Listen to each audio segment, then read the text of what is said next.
साथियों नमस्कार। स्वागत है आपके अपने YouTube channel Shivaji Venus teaching subjects में। आज हम पढ़ रहे हैं बीएड सेकेंड सेमेस्टर CSJMU यानी कानपुर यूनिवर्सिटी के अनुसार पेपर नंबर 3 जिसको कहते हैं टेक्नोलॉजिकल पर्सपेक्टिव ऑफ एजुकेशन या फिर शिक्षा के तकनीकी परिप्रेक्ष्य। ये पेपर नंबर 3 है और इसकी क्लास आज 13 है, यानी हम पहले से ही 12 क्लासें पढ़ चुके हैं।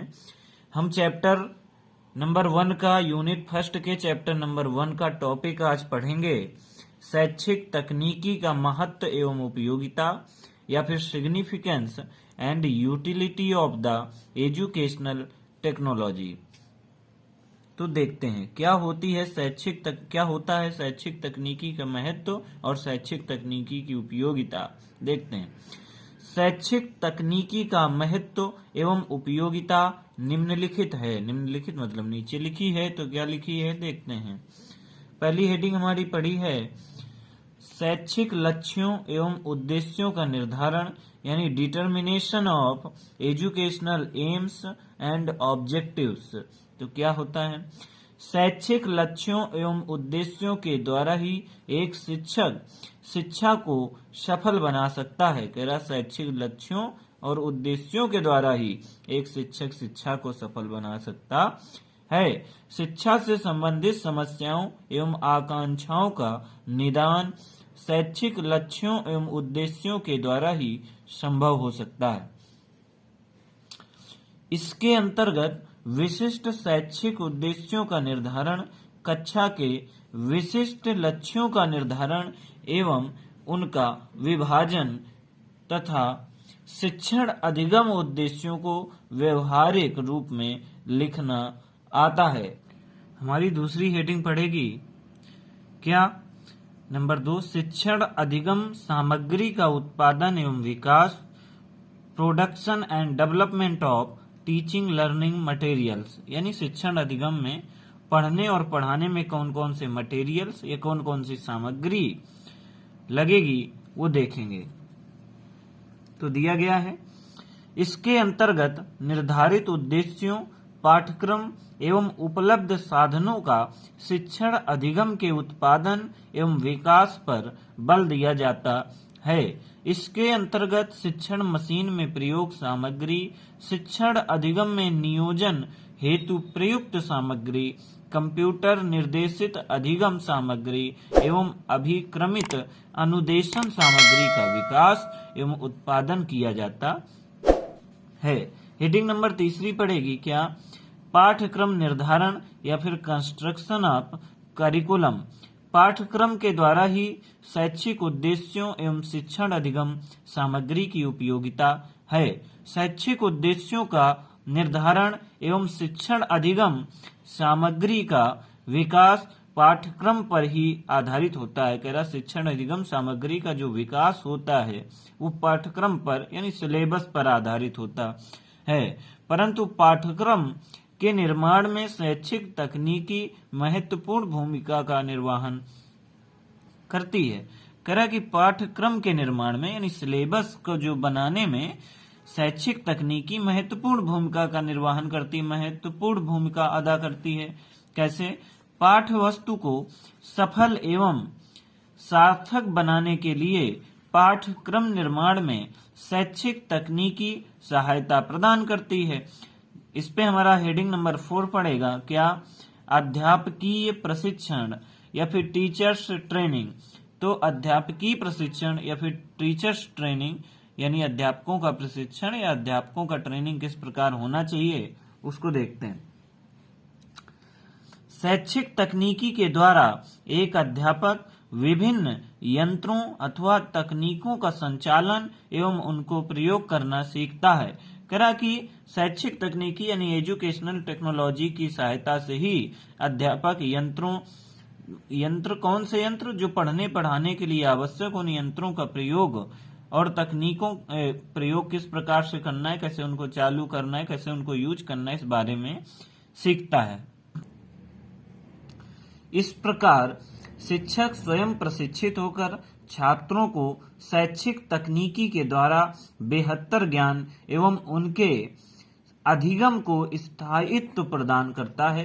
कह रहे इस प्रकार शिक्षक किससे, जो ट्रेनिंग्स होगी, जो अध्यापक का प्रशिक्षण होगा, उससे शिक्षक प्रशिक्षित होकर यानी स्वयं सीख कर शैक्षिक तकनीकी के द्वारा अच्छा से अच्छा ज्ञान एवं उनके अधिगम को स्थायित्व प्रदान करता है। किसके, छात्रों के अधिगम को, छात्रों के पढ़ने के तरीके को या छात्रों की एजुकेशन को स्थायित्व प्रदान करता है।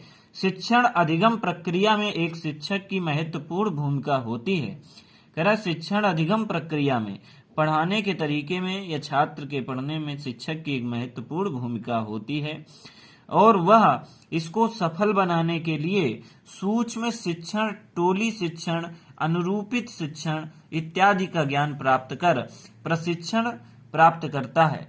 कह रहा कि इसको सफल बनाने के लिए सूक्ष्म शिक्षण सीखता है कि किस प्रकार से सूक्ष्म शिक्षण किया जाए, किस प्रकार से टोली शिक्षण किया जाए यानी बच्चों की टोलियां बना करके उनको ग्रुप बना करके उनको सिखाया जाए, अनुरूपित शिक्षण इत्यादि और कई प्रकार के नियमों के द्वारा इत्यादि का ज्ञान प्राप्त कर प्रशिक्षण प्राप्त करता है यानी प्रशिक्षित होता है या फिर ट्रेनिंग लेता है और अधिगम में सहायक होता है। इसमें हमारी 5वीं हेडिंग पड़ेगी क्या, उचित दृश्य श्रव्य सामग्री का चयन, विकास एवं उपयोग, selection and development and use of appropriate audio visual aids. तो किस प्रकार से उचित दृश्य सामग्री का चयन कर सकते हैं और उसका विकास और उपयोग कर सकते हैं, कैसे। शैक्षिक तकनीकी शिक्षण में उचित दृश्य श्रव्य सामग्री का चयन, विकास एवं उपयोग में सहायता करती है। तेरा जो शैक्षिक तकनीकी है यानी एजुकेशनल टेक्नोलॉजी है, वे शिक्षण में उचित दृश्य श्रव्य सामग्री, ऑडियो विजुअल जो भी एप्रोप्रिएट होंगे, जो भी चीजें होंगी, उनका किस प्रकार से चयन किया जाए, विकास और उनका विकास एवं उपयोग में सहायता करती है। यानी विकास, चयन, उपयोग में शैक्षिक तकनीकी सहायता करती है। किसका वो कहते हैं, सामग्री का चयन करने में। छात्र को उचित ढंग से सिखाने, उसके प्रयोग के तरीकों एवं शिक्षण बिंदु की आवश्यकता के अनुसार उनका चयन एवं प्रयोग करने में सहायक है। दृश्य श्रव्य सामग्री में आवश्यकता अनुसार विकास की जरूरत होती है, जिसके विकास में शैक्षिक तकनीकी सहायता प्रदान करती है। हमारी 6वीं हेडिंग पड़ेगी क्या, हार्डवेयर उपकरण एवं जनसंपर्क माध्यमों का प्रभावपूर्ण उपयोग, effective utilisation of the hardware and mass media. तो देखते हैं, शिक्षा के क्षेत्र में उपलब्ध तकनीकों, उपकरणों, मशीनों, प्रचार साधनों एवं जनसंपर्क माध्यमों का उपयोग त्वरित गति से बढ़ रहा है, यानी बहुत तेजी से बढ़ रहा है। शिक्षा के क्षेत्र में उपकरण या मशीनों का प्रयोग करना तेजी से बढ़ रहा है। शैक्षिक तकनीकी इन सभी साधनों एवं यंत्रों से परिचित करने के तरीकों को बताने का माध्यम है। तेरा जो शैक्षिक तकनीकी है, एजुकेशनल टेक्नोलॉजी है, वे साधनों एवं यंत्रों से परिचित करने के तरीकों को बताने का माध्यम है। हार्डवेयर में प्रयुक्त उपकरण का प्रयोग शैक्षिक तकनीकी द्वारा ही संभव हो पाया है। जनसंपर्क माध्यमों की जानकारी एवं उनका प्रभावपूर्ण उपयोग शैक्षिक तकनीकी द्वारा बेहतर ढंग से किया जा सकता है। हमारी हेडिंग नंबर 7 पढ़ेगी क्या, शिक्षा की उप प्रणालियों के प्रभावपूर्ण उपयोग की ओर ध्यान देना, to pay attention for the effective utilisation of sub systems of education. शैक्षिक तकनीकी शिक्षक को शिक्षा की उप प्रणालियों का प्रभावपूर्ण उपयोग करना सिखाती है। जो एजुकेशनल टेक्नोलॉजी है, वो एक टीचर को शिक्षा की उप प्रणालियों का प्रभावपूर्ण उपयोग कैसे किया जाए, इस बात का ज्ञान कराती है। शिक्षक को ऐसी प्रक्रियाओं और साधनों का ज्ञान प्रदान करना है जो उपचारात्मक शिक्षण, शोध तथा अन्य शिक्षण प्रणालियों को उपयोग करना सिखाती है। शिक्षा तकनीकी शिक्षा के क्षेत्र में प्रणाली उपागम के उपयोग पर बल देती है। कह रहा शिक्षा तकनीकी है जो इस बात का पक्षधर है या इस बात के पक्ष लेती है कि प्रणाली उपागम का उपयोग किया जाए शिक्षण कार्य में। इस दृष्टि से वह ऐसी अध्ययन सामग्री का समावेश करना चाहती है जिसके द्वारा एक अध्यापक शिक्षा को सुनियोजित प्रणाली के रूप में देख और समझ सके। इसके बाद हमारी हेडिंग नंबर 8 पड़ेगी जिसका नाम है मूल्यांकन द्वारा उचित नियंत्रण एवं पृष्ठपोषण की व्याख्या to provide appropriate feedback and control through evaluation. यानी मूल्यांकन के द्वारा किस प्रकार से उचित नियंत्रण किया जा सके। पढ़ाने में उचित नियंत्रण की भी आवश्यकता होती है, क्लास में अनुशासन बनाए रखना, या और पृष्ठपोषण की व्याख्या किस प्रकार से की जाए, इस बारे में शैक्षिक तकनीकी का क्या योगदान है, क्या उपयोगिता है, तो देखते हैं। शैक्षिक तकनीकी छात्रों के शैक्षिक अधिगम का मूल्यांकन करती है। यानी एजुकेशनल टेक्नोलॉजी जो है वो छात्र जो हैं उनके शैक्षिक अधिगम का मूल्यांकन करती है कि उन्होंने कितना सीखा, क्या जाना, इस बात का मूल्यांकन करती है। कैसे?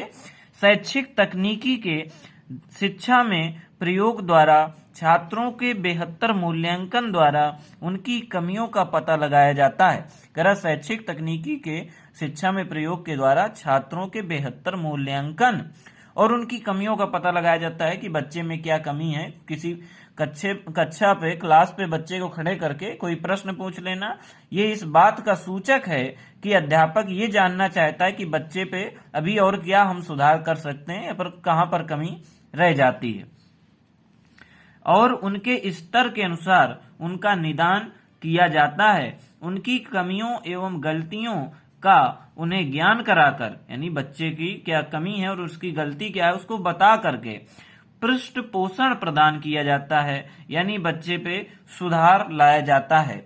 ये थी हमारी क्लास नंबर 13। इस पे हमने पढ़ा चैप्टर नंबर 1 और यूनिट फर्स्ट के चैप्टर नंबर 1 का टॉपिक, लास्ट टॉपिक था 13 नंबर हमारी क्लास थी। आज ये चैप्टर नंबर 1 समाप्त हुआ। अब हम यूनिट फर्स्ट का ही चैप्टर नंबर 2 पढ़ेंगे अगली क्लास पे, जो यानी कि चैप्टर नंबर 2 जिसका नाम है शैक्षिक तकनीकी के प्रकार या फिर टाइप्स ऑफ एजुकेशनल टेक्नोलॉजी। तो उस पर हम पढ़ेंगे। क्लास 14 से हमारा चलेगा चैप्टर नंबर 2। धन्यवाद।